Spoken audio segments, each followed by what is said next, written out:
Hello, everyone, and a very good evening to you all. This is Shama here, your host for the evening, and I hope you all had a fantastic day today. The Institute is absolutely delighted to welcome you all to the second edition of the Product Leadership Festival, the Product Edition. So, folks, we are on the day 9 of the festival with a brilliant keynote session coming up.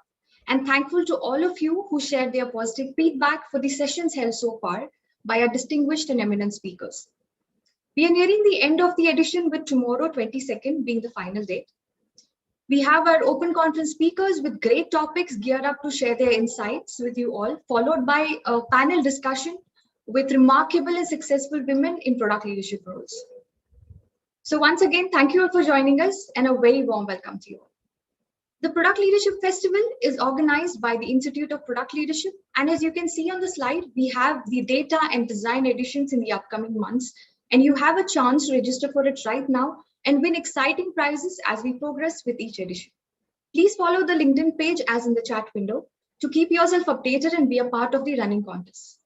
So folks, go ahead and register for all the editions right away. Check the chat window for the URL. Now, for those who have missed out on the strategy edition or the festival organized last year, check out the link in the chat window to watch videos of 50 plus speakers sharing their key learnings and career insights in product, data, design, and leadership. Encouraging you all to share it with your friends and within your network and spread the knowledge. Now, before we dive into today's insightful session, let me give you a quick intro to the Institute. The Institute of Product Leadership is Asia's first business school providing accredited degree programs and certification courses in product management, product leadership, data science, design, and strategy. The Institute has partnered with 3 universities in India and the University of Houston in the United States. The Institute was founded in 2012 with the singular mission of creating 10,000 product leaders in the country. Ever since, the organization has designed and delivered programs in collaboration with the various institutes, corporates, and universities to senior working professionals to help them to make a transition into a product leadership role. You can find out all about the Institute and the programs offered on our website. Please check the chat window for the URL. Now, here's some exciting news for all the attendees tonight. You have an opportunity to win a free digital course. The best asked question in tonight's session will get this reward. Please scan the QR code on the screen to check out an array of digital courses offered by the Institute. The winner will get to pick a course of their own choice. The Institute offers new 8 skill courses for every step of your career. Every course is designed, curated, and built by industry practitioners. So do not miss out on the URL, guys. Check out all the courses offered by the Institute. The Institute of Product Leadership is glad to announce the Atal Innovation Scholarship exclusively for the participants of the festival. The scholarship worth rupees 1 lakh is extended towards the AMBA program in product leadership offered by the Institute.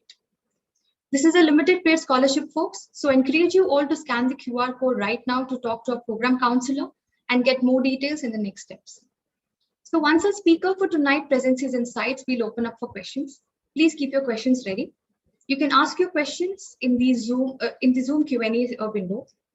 This session is being streamed live on LinkedIn, YouTube, Twitter, and Facebook. So viewers on any of these channels, please feel free to post your questions in the comment section and we'll direct them to the speaker.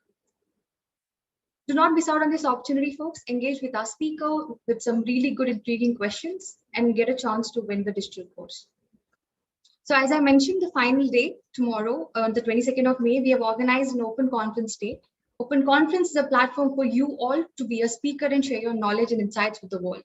So join us tomorrow and see the speakers that you have voted come online and deliver a talk for 30 minutes. Alternatively, please scan the QR code on the screen and vote for your favorite speakers. You still have a chance to do that and help them win. Now coming to tonight's session, please allow me to welcome Mr. Sai Satish Vedam, the moderator of this session. Mr. Vedam is the Chief Product Officer, Senior Faculty and Executive Coach at the Institute of Product Leadership. He was most recently the Senior Director of Product Management at Audit. Great to have you here, Mr. Vedam. Handing the session over to you. Thank you, Shama. Good evening, all of you, and welcome back to another exciting day and a very interesting topic today from a distinguished speaker. Before we get on with that, I just wanted to say a couple of things. I want to acknowledge the trying times that we are going through. I really hope all of you are staying safe. taking additional precautions to take care of yourself and family. So we really do hope that these sessions are a welcome distraction after a long day's work, especially on a Friday. Glad to see many of you joining in. As Shema mentioned, this event is streamed live on multiple platforms, including Zoom webinar, LinkedIn Live, YouTube, Twitter, and Facebook.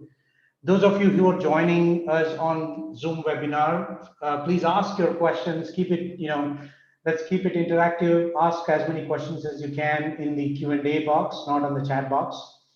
The chat box could get pretty cluttered very soon. So I encourage you all to use the Q&A. If you're joining us on LinkedIn Live, do post your question on the thread and the team will bring it up. At the end of the speaker session, we'll definitely pick some of these questions and have a discussion around it. With that, it gives me great pleasure to invite Itamar. Itamar, if you're on, can you turn on your video and audio just to make sure that we can see you and hear you okay? Hi, everyone. Good morning, and is it good afternoon in Europe? It is good afternoon. Good evening, everyone. Yeah, thank you so much for joining, Itamar. So for those of you who are not familiar, Itamar is actually a very popular speaker on product management. He is also a product management coach.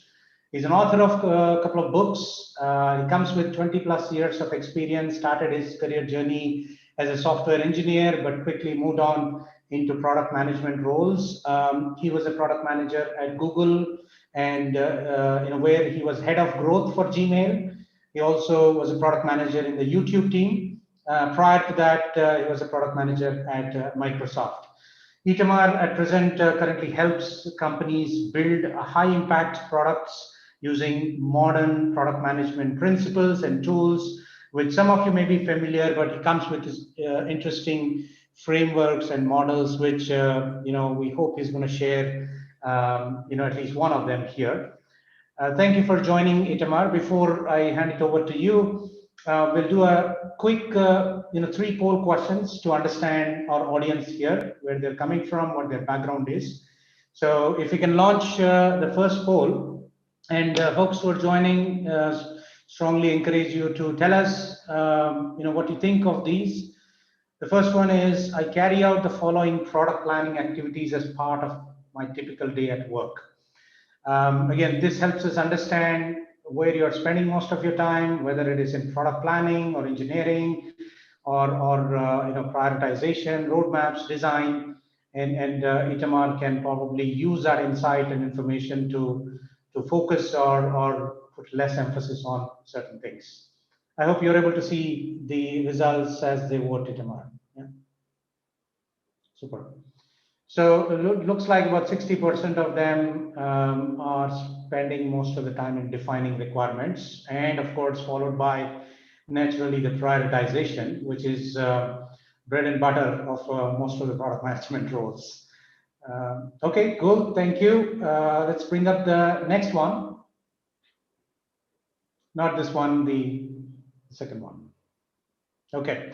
How is your success as a product manager measured in your organization, right? So typically there are KPIs and there are OKRs in some organizations if you use the OKR methodology. And what are the areas that typically as a product manager you are measured in? Now, this of course makes a little assumption that most of the people who are joining here are product managers, are in that role. For 2 reasons. One, I think this is a product focused edition, but if you're not a product manager, hold it. You have a chance to tell us what you do as well. So clearly, majority of the people's success is measured in their organization based on Net Promoter Score or customer satisfaction, which I think is a great thing to have, especially in organizations. Super. Thank you. Let's bring up a last third poll. If you are an aspiring product manager, what is driving you to get to that role? What is the main motivation that you're looking for? Don't worry, this is anonymous, so you can choose the current one as opposed to one that you want surprising, fancy title seems to be the lowest, which which often is contrary to what at least I've heard before. But good career prospects. Many of them see lots of career opportunities, especially in India, where there are now lots of product companies, early stage startups onwards, fully funded startups and multinational companies. That's good to know.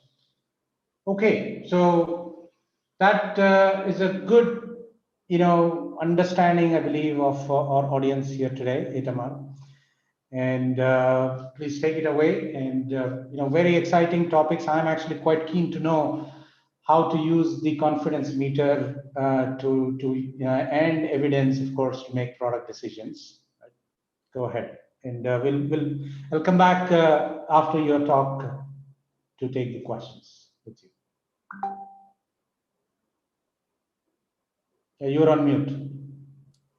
All right, thank you very much, Saitish, and I hope this will be worth your time. I know it's late and you guys need to be with your families, so I'll try to make it interesting for you guys. It's very interesting that so many of you have mentioned, by the way, I assume you're seeing my slides at the moment, that so many of you have mentioned prioritization as one of the key things that you do. It's true for basically every product management team that I've ever worked with and ever met. Prioritization is a key challenge, and it's one that is hard even for some of the better known companies, like some of the ones I got to work with. So I worked with Google, I worked at Microsoft, I worked with a number of startups, and now I'm working with a diversity of companies, and everyone is struggling with the same question. Which ideas should we invest in? How do we make product decisions that are good? How do we make reliably good product decisions, not just the occasional one?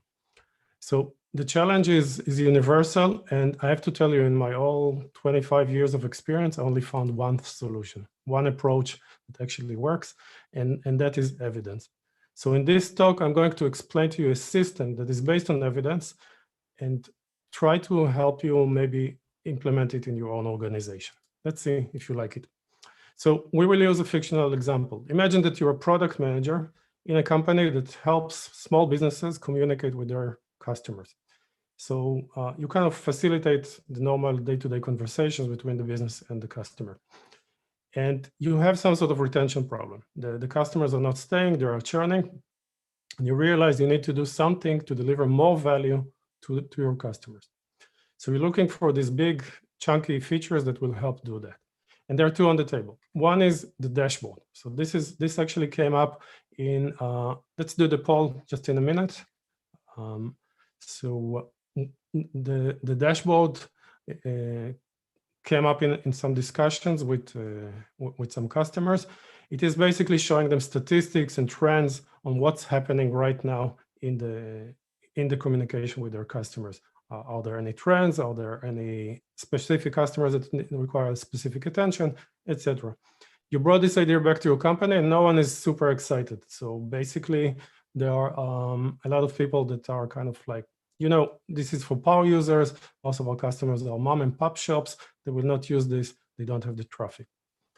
The other idea is actually one that gains a lot of support from everyone, from the company management, the directors, everyone down to the engineers, the chatbot. The chatbot is there to automate some of the repetitive messaging between the business owner and their customer. Managers just love this idea. They stop you in the hallway and they ask you, when are we launching the chatbot? This is the usual question. The team is just aching to build this thing. So everyone thinks it's a great idea. You think it's a good idea too. And now it's a matter of decision. You have these two ideas in your hand. Which one should you choose? And how would you choose? So now it's a good idea for you guys to be involved. Like knowing what I just told you and using the practices that are common in your company today, which one of these would you choose? There are three options: the chatbot, the dashboard, or maybe don't know. We will say we don't know yet, and that we need more information.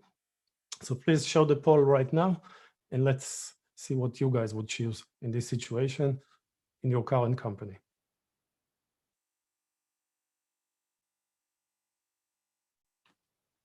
All right, I see a competition between the dashboard and the don't know. They're kind of neck and neck, but the people who say need more information are leading. And there are some supporters of the chatbot. Anyone else wants to vote? Last minute to cast your vote. All right, so about half of you are saying, we don't know, we need to have more information. And then there's about a half that's willing to make a decision right now. I can tell you that in most companies at this point in time, they would choose the chatbot, just because it's a consensus, just because everyone likes it, just because it sounds like a good idea. However, in my experience, choosing this way, just based on consensus or opinions, excuse me, is not a very good method, and it can lead you down the wrong path often. So instead, let's try a different system this time. And this system is based on ICE. I don't know if you're familiar with ICE. ICE is a prioritization system that started out in growth marketing, but then was adopted in product management as well. It basically evaluates ideas based on 3 criteria: impact, confidence, and ease. Each one is in the range of 0 to 10. You give a score to each one, and then you multiply the number, and that's the I score at the end of the day. So let's have a look at how you use this. I will explain to you now each one of these things. Impact basically tries to answer the question, if this idea is successful, and we're looking for a reasonable best case scenario here, how much will it positively impact the key metric? In this case, the key metric is probably the retention of the customers, but you might choose even a higher level metric in your metric tree. So in my case, if it impacts it by 20% or more, if it bumps it up by 20% or more, this is a huge success. I'll give it a 10 out of 10. If it's just between 1.5 and 2%, for me, it's a 4. Why these numbers? Because that's what's, in my experience, my team is capable of delivering. This is our track record. You guys should create your own kind of mapping table that maps percentages to impact scores. Similarly, you can do this for ease. Ease is basically the opposite of effort. It's like if something takes a short amount of time, let's say less than 1 week, it's very easy to build, so I'll give it a 10. If it takes between 6 and 7 weeks, I'll give it a 6. Again, this is based on the velocity and the track record of my team. You guys can do your own chart. And if you prefer t-shirt sizes, as some teams do, use t-shirt sizes. Just give them a numbers in the range of 0 to 10, so it's consistent with the I scoring. So these are the 2 kind of easy parts. But then there's the third part that is a bit different, and it's called confidence. And confidence tries to answer a strange question. How sure are we that the idea will have the expected impact? And there's a reason to ask this question. It's a really good question. It turns out, and there's a lot of research about this, that people are very bad at predicting impact. When we have an idea in our hand that we like, we tend to give it more impact. When we don't like the idea, we tend to underestimate the impact. There's a lot of biases and mental shortcuts that cause us to change our impact assessment. Psychologists have found hundreds of those. So we're not very good at kind of calculating something that is very difficult, has a lot of variability, there's a lot of moving parts in it. So confidence tries to balance against this and ask this question. And there's only one way to assess the confidence, and that's based on evidence. You need to look at what evidence do you have in support of the idea. So for that matter, I created a tool. It's called the confidence meter. As you can see, it's very colorful. And basically, you input into it all the evidence you have currently in support of the idea, and it will give you a number. It works a little bit like a thermometer. It goes from the blue area, which is very low confidence, all the way to the red area, which is high confidence. And if you look closely, the blue area is mostly about opinions. So self-conviction, you think it's a good idea, you give yourself a 0.01 out of 10. Just because every bad idea, someone somewhere out there thought it was good. That doesn't make it that's not very strong evidence. Thematic support is about whether or not my idea is about some buzzword like, I don't know, the blockchain or drones, or maybe it aligns with the company strategy. Does that make it a good idea? Usually not. There's millions of bad ideas, bad products being implemented around buzzwords as we speak and around strategies. That's not strong evidence either. If your team likes it, if your management likes it, if your investors like it, that doesn't make it a good idea either. Groups are sometimes worse at judging ideas. But it is slightly harder test because these people might find flaws in the idea you didn't think about. So it slightly gives you a little bit more confidence, but it's still opinions, to be honest. And then we go into evaluating the idea a little bit closer. So we have estimates and plans. Maybe you sit down and you do a little bit of back of the envelope calculation, a little business model to see how many people will engage, how many will convert, how many people will actually use the thing or buy. And then just on paper, you can sometimes see if an idea pans out or not. Similarly, you can ask the engineering team to evaluate the ease a little bit better. If you do this, some ideas will already die at this level. They will just not pass this test, and that's a good result. It's slightly stronger evidence, and it's slightly harder test to pass. But in order to gain more confidence, you need to leave the building. You need to start collecting evidence from the outside. So you might find this evidence as anecdotal evidence, which is just a few data points in your data, in your logs, in your customer requests, whatever data that you are collecting. It can come from customers. You talk to customers, and occasionally you hear something, but it's anecdotal. It doesn't happen a lot from time to time. Or it might be your competitors. Maybe one competitor has launched that same feature that you're considering right now. I have to tell you again, in many companies, if they like the idea and one competitor has launched it, that's enough to decide that this is a good idea and we go ahead with the launch.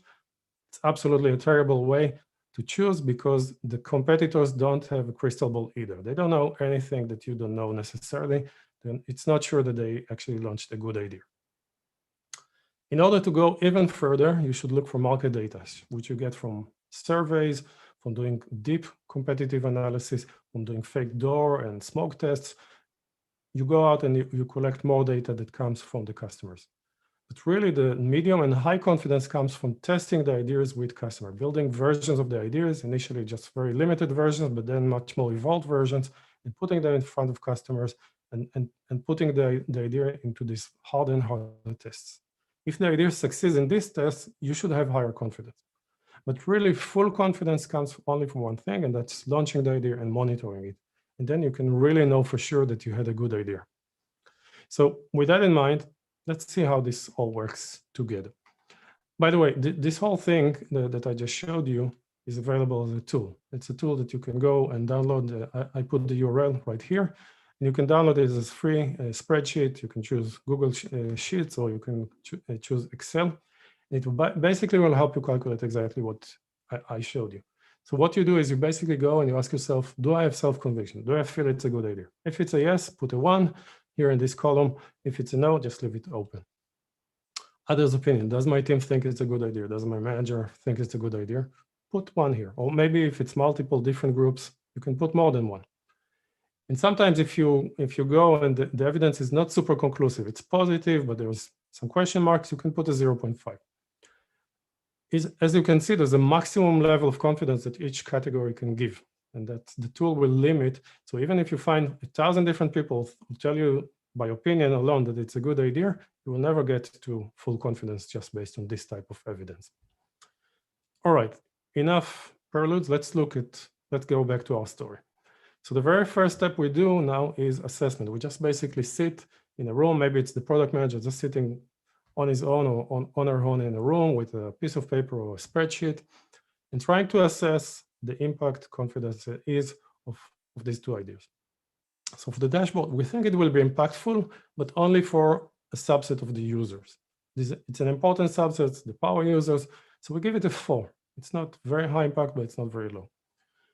Is building it, it's not very hard to build, it's not very easy. Just based on past experiment projects, you give it a 4.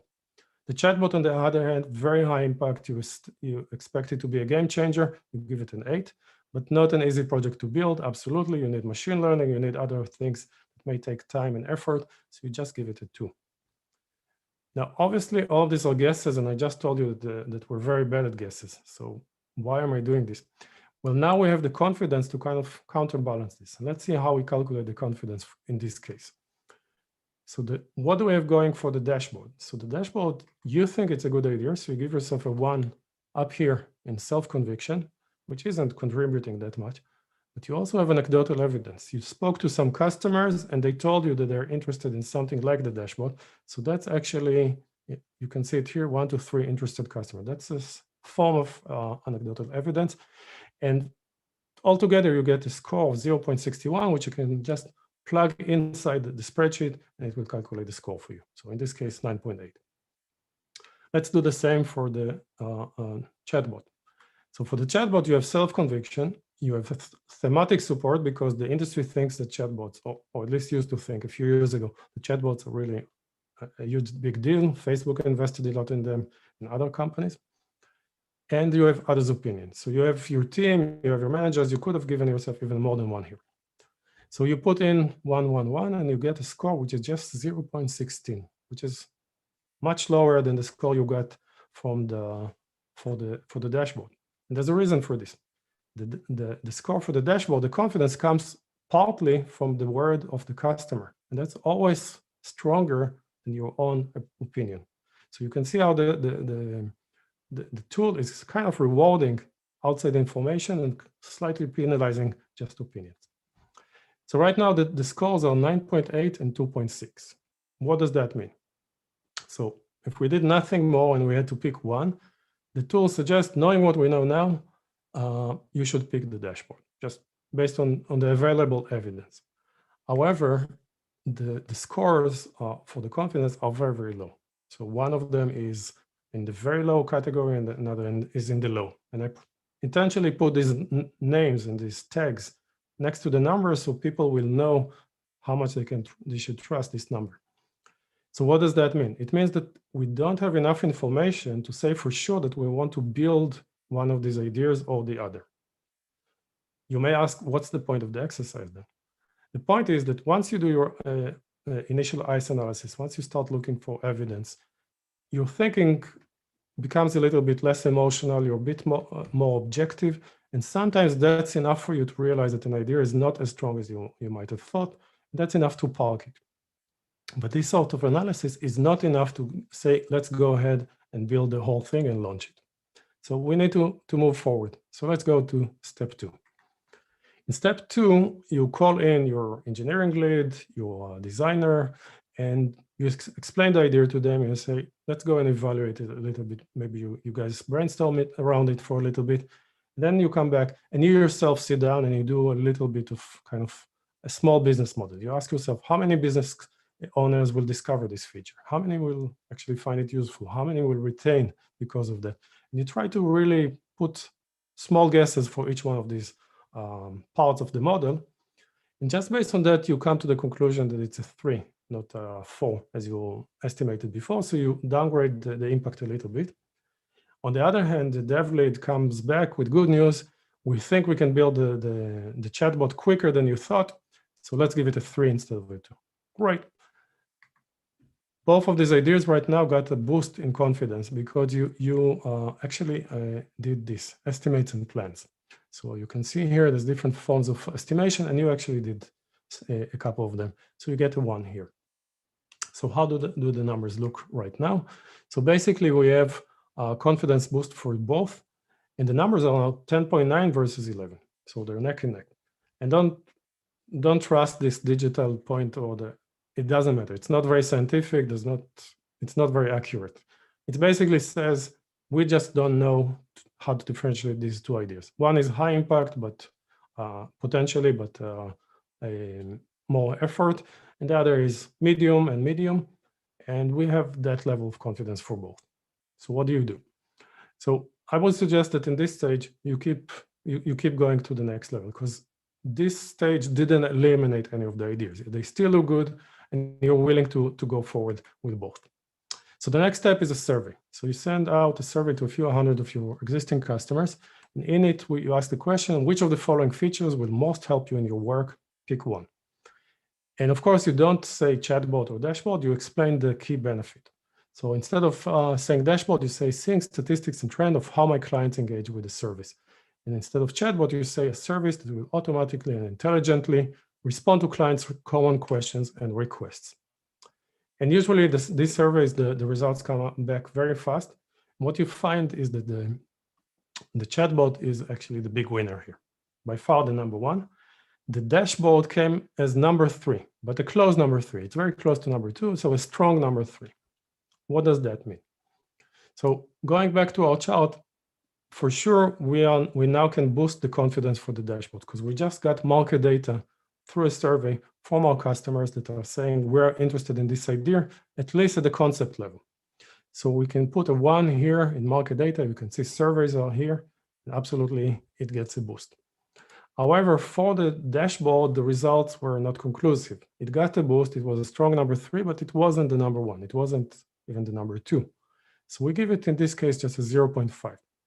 As you can see, the numbers have flipped. So now we have 35 versus 16.9. And now we have some data to work with. So my question to you guys now is, what should we do? Let's run the poll another time. And given all the information I gave you until now, what would you do in this situation? Please run the poll. Folks in the conference, can you please run the poll? Yep. Here we go. All right, nice. We have a pretty clear result. So far, a huge majority of people are in favor of launching the chatbot based on this information. There's a much smaller minority of people who don't know, and just 2 people think we should go with the dashboard. Very interesting. Any more votes coming? Okay, I think we can stop it here. The result is very clear. So here's the situation. We're still in medium low confidence, and there's a reason for that. Surveys are a great tool to get market data, but they're a slightly unreliable tool. People sometimes don't understand the question very well, or they respond in the way they think they will act, but they don't really predict their future behavior in a very good way. And sometimes, in some cases, they even give you misleading information unintentionally or intentionally. So you cannot fully trust surveys as strong evidence. It's just kind of in this medium-low bracket. So in this case, I would be on the camp of let's keep testing. Both ideas still look good, but we just don't have enough evidence to say for sure, let's invest in one of these big ideas. So let's do another round. Why not? And this round is user study, a usability test. Basically, you bring in a bunch of people, let's say 12 to 15, you show them prototypes or early versions of both ideas, or maybe they're completely fake versions. But all you want them to have is the experience. They need to feel as if the dashboard is working or as if the chatbot is working. So you could definitely do a Wizard of Oz experiment here, and instead of a real chatbot, you will have a person behind the scene mimicking the chatbot. You can use canned data or fake data for the dashboard. You show this to people, and you ask them to use it, and you ask them what are the reactions. And the results are very interesting. First off, people love both ideas. The dashboard is much more popular than you thought, and actually even a lot of people that you didn't expect to like it very much. So based on that, you bump the impact to 6. With the chatbot, it's even stronger. Everyone loves it. Everyone's like, give this to me tomorrow. I really need this feature. It's really useful for me. So you bump it up to a 9. Nothing changes in the ease of the dashboard, but with the chatbot, you realize it's going to be a little bit more complex. There are strong usability challenges with actually getting a small business owner to run a chatbot, to train it, to learn how to use it, to switch over from chat to manual. There's all sorts of challenges, and some of the participants actually voiced concerns, and they said, I'm worried that this thing will seem too robotic and will annoy my customers. So this is another risk. So now we will factor in the confidence based on that. So we're going into the category of user and customer evidence over here. Absolutely, we give the dashboard a full mark here, so it gets a 1. However, for the chatbot, we're just giving 0.5 because the result is mixed. Positive reaction, but also we're seeing some risks. So now we have a lot of data to work with. It's still not extremely strong evidence, but given that you now need to make a big investment to move to the next step, you could have stopped here and say, knowing what we know now, we will go with the dashboard because it's about, the I-score is about double that of the chatbot. However, in this case, the team and the company really love the chatbot idea and think it deserves another chance. So you're going with both ideas into the next step. And the next step is doing what's called a longitudinal study. So basically develop a mean viable version of both ideas. It just works in the core scenarios. It's not scalable. It's not fully polished. but it is usable. And it does give the core value, and you can give it to users to use or to the customers to use unattended. And you find 200 customers that like random customers, and you give them the chatbot, and 200 that like the dashboard, and give them the dashboard. You ask them to use it. What happens with the dashboard is that not all the 200 started using it, say just 170, but then you can see in your usage statistics that they keep using it on a repeat basis, every few days or maybe even every day. And you, of course, send them also surveys to ask them how satisfied they are and what are their thoughts. You're realizing they're finding a lot of value in it. They're actually building workflows around it. So at the end of the 2 weeks, a huge percentage of those 170 people still use it, and actually the satisfaction has grown. So it's a very, very positive result. And these people are very disappointed at the end of the 2 weeks when you take away the feature. So this is exactly what you want, and this gives you full confidence. However, for the dashboard, you got for the chatbot, you got a very different result. A similar number of people tried it and started, but then there was a sharp decline. A lot of people never came back to it, and fewer kept using. And in the surveys, it was very obvious that they were not happy.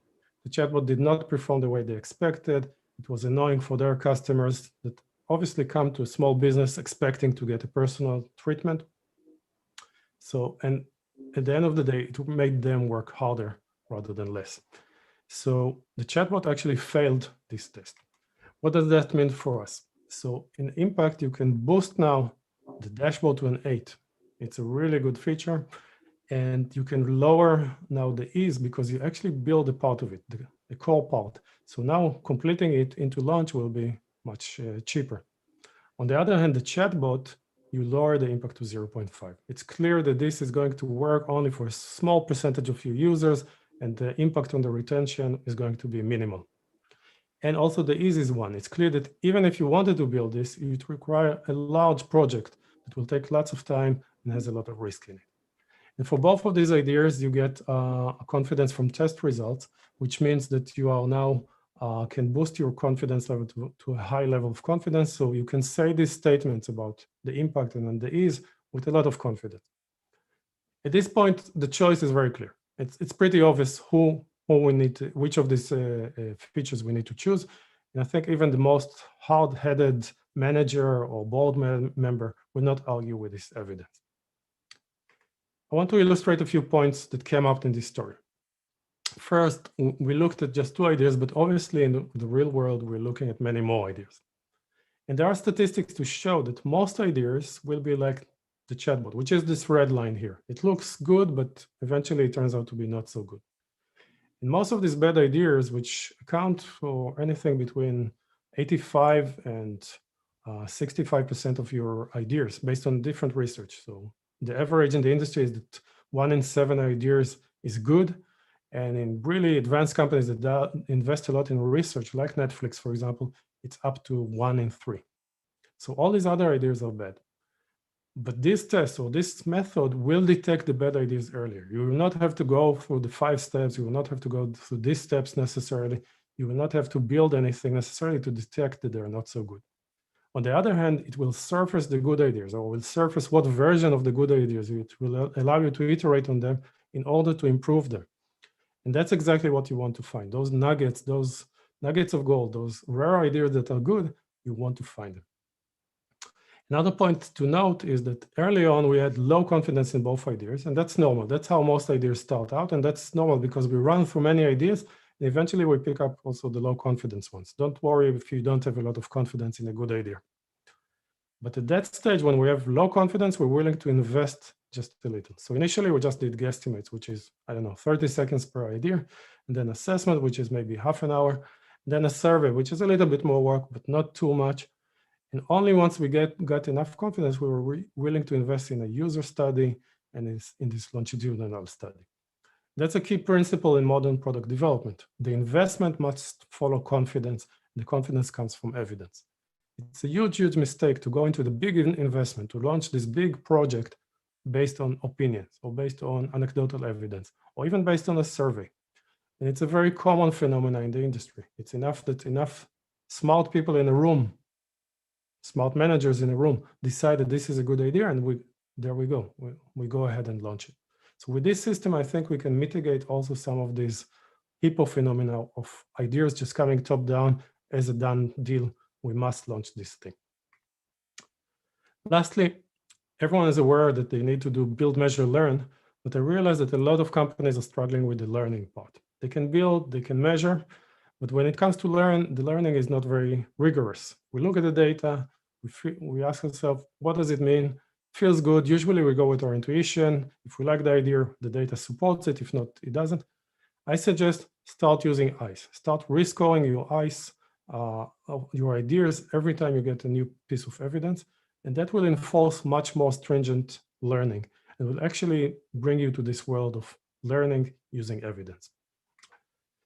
Just to let you know, everything I just told you about is available on my website. So you can go to the resources page and you can find the confidence meter, but also a lot of other things. You can find ebooks that explain some of these things, and you can find also articles in my blog. And if you're interested in this sort of topics, I write about them periodically. I send articles and tools, so please feel free to subscribe to my newsletter. And with that, thank you very much, and let's switch over to questions. Super, very interesting, and thank you. So if you don't mind, we can stop sharing the screen so that the conversation can happen on the video. I see several questions coming in. So, any product idea. So Itamar, could you stop sharing the screen? Oh, sorry, I thought I did. No problem. Okay, great, super.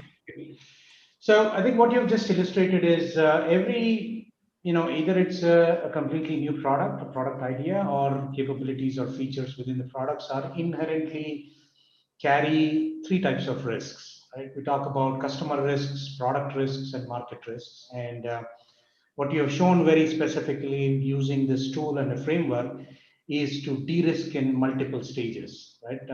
I think, especially that's very important either in small teams or small companies where they don't run deep pockets, and one failure could mean the difference between shutting down or not, right? So, but in many organizations, I'm sure you've come across this when you're, working with companies and product companies, have this notion of perceived predictability, right? Or at least the teams have been used to a certain type of understanding or believing that it is predictable. For example, defining due dates or end dates, right? Or defining some milestones and tracking progress regularly, right? Gives a sense of that there is predictability. And this seems to go contrary to the evidence-based approach where you're going in open-minded and saying, we know what we know right now, but we need to create some experiments and test and gather that data to make sure that we are de-risking all of that and make it. So how do you square, or what advice do you have for teams who have been working on or probably move to the agile product development from the waterfall model where there are still remnants of the stage gates, checkpoints, milestones, and all of that, this is a very different approach. And I see often many product managers struggling with this. What's your advice? Oof, if I had a magic solution, a magic wand you can just wave and fix this, everyone would love this. It's a huge, huge problem, and it's a challenge, and it's kind of, it's traditional thinking. It used to work in the past, but I think with technology it doesn't work because there's so much complexity, so much uncertainty. And even things that look sure, like we say, for sure, all our competitors have had this feature, all our customers are asking for this feature. It must be. The example I like to give in this case is, think of Google Docs. Many of you are using it. When it came out, it was so inferior to the market leader, to Microsoft Office. It had a fraction of the features, but it outdid Office in three things, which was price, collaboration, and synchronizing of versions. And these were huge pain points in Microsoft Office. So just with that, Google Docs was able to capture a huge portion of the market without doing all of these must-have features. Like Office has millions of features. I'm telling you because I used to work for Microsoft too. No one will ever be able to copy everything. So Google just sidestepped all of that and said, let's focus on the value. Let's really find where we can create a niche for ourselves and create value. And that's really what I think every company needs to do. They really need to think outside the box and not assume that they know exactly what the market needs based on shallow indications, but really assume that there is another solution, because you're not really competing just against your competitors, you're competing against every other future version of yourself, against yourself, essentially. Yeah. Well, this also means that it's not just enough if the product managers adopt this and convince the team members. It also requires buy-in from many cases, some other stakeholders or managers, right? And they need Absolutely. to buy into this idea that evidence-driven, experimentation-driven approach to de-risk it before even concluding that we are going to put all our efforts, time, money into building this. Is any tips on help navigating that? So I suggest a few things. First off, I would suggest looking at how well the current system has worked in the past. Do some real retrospective, ask yourself what really happened, what was the change of decisions.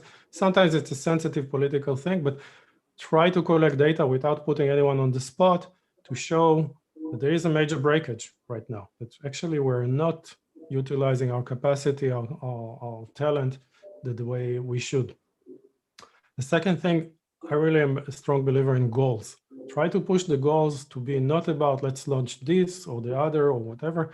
Really ask whoever is setting the goals, why? Why is it that you want to launch this? What is it that you have in mind? Then they might tell you, we want to raise retention, or we want to penetrate this market segment, etc. Then say, okay, let's put this in the goal. Let's think about which ideas can attract this, and then let's try multiple ideas. I'm not saying that they will change their mind on the spot, but this is the discussion you must have in order to move to the sort of system that I presented. Exactly. On the same topic, I think Conrad is asking that question. Do you have any example or of a case study that you know of, something like this has happened, and having that conversation, showing them evidence to the management team or the other stakeholders actually made them say, okay, I think let's try this approach, right? The past approach has been working ineffectively or effectively, whatever the point of view. But are you aware of any examples that you can give, or maybe they can reach out to you later? So I worked with some companies where we implemented ICE, and we presented the concept. This is part of a larger framework called GIST, goals, ideas, steps, and tasks. And once we presented it to top management, they already knew that something is wrong. But it's always easy to think that the problem is with someone else. Once they heard about the confidence meter, once they saw the system, they realized this is going to be good for business. And especially I scores became kind of the lingua franca of the company. Everyone started talking about I scores. That really changed the dynamic. All of a sudden, the company was much more focused on impact and on business impact and on customer impact, and much less about is it this idea or the other. So try to introduce this, try to show this presentation even to your managers, if you like, and try to see how they react. Managers actually are interested in this sort of system. They're not happy with the system as it is now, I can tell you. Of course, it doesn't mean that this approach is a foolproof approach, but what you're saying is this will de-risk it enough that even if for some reasons, and there are many reasons that it could fail, you would have done enough due diligence on it and probably control whatever you could control. So is there a way, I guess, Akila is asking essentially, at what point, if something goes wrong, how do you answer this to the stakeholders? Like, you convinced all of this to them that this is the right way to do it. And you went about, reorganizing the team around this mindset and approach, and still things could go wrong, right? And if it happens, then what's the approach to deal with the stakeholders? So it really depends what will go wrong. I mean, the chances, I agree with you, there's no foolproof system. Yeah. This just improves the chances that you will launch the right things and reduces the chances that you will launch the bad things. Yeah. So the really bad scenario is that you use the system and still manage to somehow launch something horrible that explodes and burns. You will be very unlucky if that happens. Yeah. What might happen more commonly is that everyone will say, yeah, we're willing to adopt, but they'll keep doing a little bit of this old waterfall approach and then you will be only going halfway. Mm-hmm. And then it will seem like a waste of time to a lot of people because you're not getting commitment. Okay, great. Now, in the tool that you use, you've used certain weightages. Is there a significance to those weightages? And this is coming from Veera Raghavan, who's asking, is there a reason for those weightages, 0.5, 1.5, or it could be anything? I invented these numbers, I have to say, but because I wanted to create a logarithmic scale. If you look at the tool, the hard evidence, like A/B experiments, weigh about 1,000 times more than your own personal opinion. So I wanted to create some sort of logarithmic scale. But I recommend that if you feel that the tool is not right for you, like not all of the tests are applicable, you have other tests that you want to put in there, feel free to change it. The one thing I will advise against it is don't make it a linear scale. I've seen some teams saying, okay, if opinions is 1, but I don't know, A/B experiments is 5. So it's just 5 times more.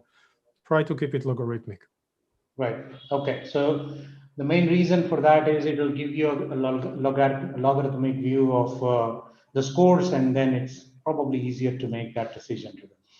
Yeah. Rohit is asking, do you have any examples of where the confidence meter had showed higher confidence, and then the teams went ahead and built it, but then it was not successful, right? Either from a engagement perspective, retention, or usage, or whatever metric that you want to use it, or vice versa, right? If the confidence level score was low, but the teams went ahead with either what we call as a hippo, right, highest paid person's opinion, that no, I don't care about all these models and frameworks. We should do it just because I said so, right? Any contrary examples, please? So again, you can have false positives and false negatives with whatever system you use. All I'm arguing, and you may not agree with me, is that this system improves the odds that you will find the real positives and throw away the negatives. It doesn't mean that it's foolproof. I have seen cases where people did very good user studies and very good experiments, and then the interpretation of the results was kind of iffy. Like we didn't want to make the hard decisions. We didn't want to really take the evidence and say, okay, our favorite feature is not as strong as we thought it will be. So we went ahead with it. And yeah, and of course the opposite, like a lot of the successful stories you've seen where like this visionary founder created this idea and just chased it insatiably until it was successful. But there's a selection bias there, of course. You don't hear about all these other entrepreneurs that used the same system and failed. So there's examples in both ways. Absolutely. So one last question. I think, let me just see. Ashish is asking, what is the basis for, I think in the tool that you did every step, you revisited or revised the impact as well, right? And impact and ease. What's the reason for that? What changed for us to revise impact and ease?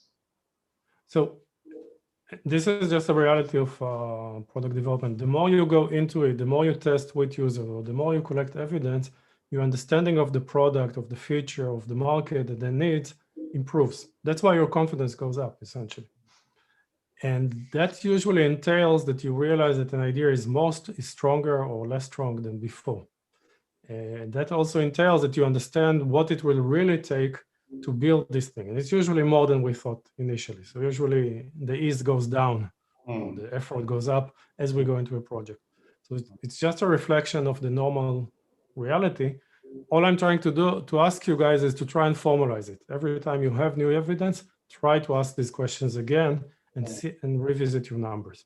And this obviously requires a highly collaborative approach between the product management and the cross-functional teams, right? Right from designers to developers to QA to marketing. It's a highly collaborative exercise, and I think the organization needs to be set up to facilitate that, right? The traditional ways of siloed ways is not going to work for this. It's not going to be efficient. Yeah, for sure. By the way, if you ask some of your stakeholders, one of the things that really annoys them maybe about the product organization is they don't understand what you guys are doing. Like you guys are churning stuff, iterating, but nothing comes out on the other end. Or you don't understand why you chose this idea or the other. With this system, you can be much more transparent. You can tell them, we're thinking about these ideas, we have these results. What do you guys think? Even involve them in the discussion, and they love it because it makes it much more tangible to them. And then they become more in support of it once they see the actual implementation. I think that's a very important point and very good one, which is it brings in transparency. It kind of forces the transparency, not just to the team that's working in, but even the other stakeholders that are there in this. Right? Super.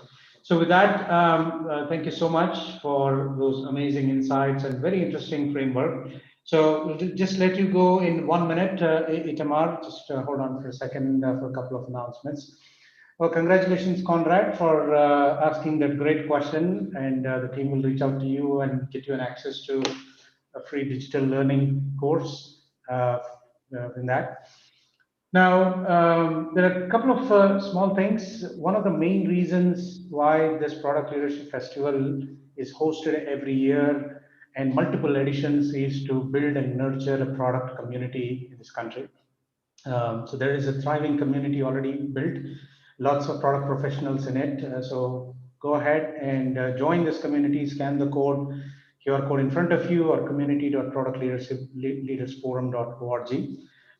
Lots of information being shared, C-level executives providing some advice and guidance, smart people there. So go ahead and join that. The other one is one of my favorites, started an initiative by the alumni of the Institute of Product Leadership. It's a survey, it takes about 10 minutes, designed to create a benchmark of the state of product management in this country. And once you take that survey, you'll get a nice report giving you information about what are the salary levels of product managers in India, what kind of day-to-day activities do they spend most of your time on, what are hiring managers looking for to hire, right? So some really useful insights there. So go ahead and take that. And with that, Itamar, please accept a small token of appreciation from IPL. Thank you so much for your time and appreciate you sharing us your insights, right? Thank you very much, guys. And take care. Over to you, Shama. Thank you. Thank you, Itamar, for the brilliant session. Really great insights. And thank you, Sai Satish, for moderating the session. So audience, tomorrow is the final day of the product edition, the much awaited and most exciting day of the festival. And as you can see on the slide, we start early tomorrow. Please note the time. So we start at 6:30 p.m. with the open conference, followed by the panel discussion at 8 p.m. So folks, thank you for joining in today. I request you all to take a few seconds to share your feedback on this session via the poll on the screen. Your feedback is critical for us to make improvements for our next round of festival. Thank you for sharing your feedback and hoping to see you all tomorrow at 6:30 p.m. for the open conference. And with that note, I end tonight's session. Happy learning and stay skilled. Have a great night.